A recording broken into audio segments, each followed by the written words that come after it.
বন্ধুরা, আজ দিনের খেলা শুরুই হয় জো রুট আর রবিনসনের সাথে। আমি তো বুঝতেই পারিনি যে একজন বলার কি করে এত সুন্দর ব্যাট করতে পারে। রবিনসন এত সুন্দর খেলে যে সে নিজের হাফ সেঞ্চুরি পূরণ করে ফেলে। জো রুট আর রবিনসন মিলে 100 রানেরও বেশি পার্টনারশিপ করে ফেলে। এদের দুজনের জন্যই ইংল্যান্ড আজ 350 রান পার করতে পেরেছে। এদের দুজনের খেলা দেখে আমি তো ভাবলাম ইংল্যান্ড মনে হয় 400 রান পার করে ফেলবে, কিন্তু ভালো হোক রবীন্দ্র জাদেজার, যে মাত্র 2 ওভারেই 3 উইকেট নিয়ে ইংল্যান্ডকে একেবারে অল আউট করে দেয়। তবে জো রুট একেবারে শেষ পর্যন্ত 122 রানে নট আউট থাকে। তারপর ভারত যখন ব্যাটিং করতে আসে তখন ইংল্যান্ড শুরুতেই খুব সস্তায় রোহিত শর্মাকে আউট করে প্যাভিলিয়নের রাস্তা দেখিয়ে দেয়। তাই লাঞ্চের ব্রেক পর্যন্ত ভারত 1 উইকেট হারিয়ে 34 রানে পৌঁছায়। তারপরেই শুরু হয় ভারতের আসল খারাপ টাইম। আর এর পেছনে সব থেকে বড় হাত রয়েছে ইংল্যান্ডের 20 বছরের প্লেয়ার শোয়েব বাশিরের। শুরুতে তো এসএসপি জয়সওয়াল আর শুভমান গিল একটা ছোট্ট পার্টনারশিপ করে, কিন্তু শুভমান গিলের আউট হওয়ার পরেই শোয়েব বাশির জাদেজা আর রজত পাটিদারকে খুব সস্তায় আউট করে দেয়, যার ফলে ভারত চায়ের ব্রেক পর্যন্ত 4 উইকেট হারিয়ে 131 রান করে। তবে এসএসপি জয়সওয়াল খুব সুন্দর খেলে চায়ের ব্রেকের পরে নিজের হাফ সেঞ্চুরি পূরণ করে ফেলে। এরপর জয়সওয়াল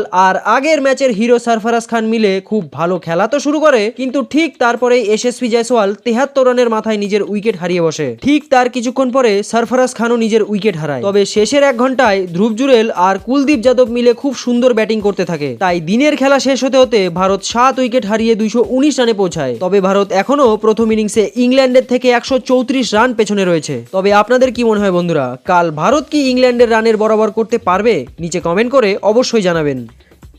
স্পোর্টস জগতের সব রকম ছোট বড় নিউজ পাওয়ার জন্য আমাদের চ্যানেলটিকে সাবস্ক্রাইব করুন এবং পাশে থাকা বেল আইকনটি দাবাতে একদম ভুলবেন না। এই চ্যানেলে স্পোর্টস জগতের সমস্ত রকম খবর পাবেন সবার আগে।